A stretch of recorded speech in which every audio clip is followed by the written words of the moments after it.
Nau mai hoki mai, ki tō mātou kaupapa, e hangai ana ki te Pepeha, wāhanga tuarua. Anei taku aroha ki ngā tangata whenua o te rohe nei. Te papaka a Maui, te whenua. Ko miajin te awa.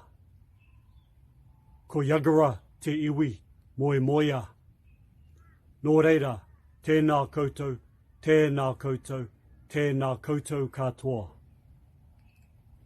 He whakatauki, e hara taku toa i te toa taki tahi, engari he toa taki tini.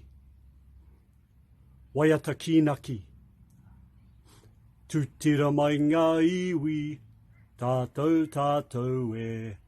Tūtira mai ngā iwi, tātou tātou e. Vai a te māramatanga, me te aroha i ngā iwi, kia tapatahi, ki ako tahira, tātou tātou e. Tātou tātou e. Kupu whakamutunga. Guumba Bigi. Tēnā koutou katoa.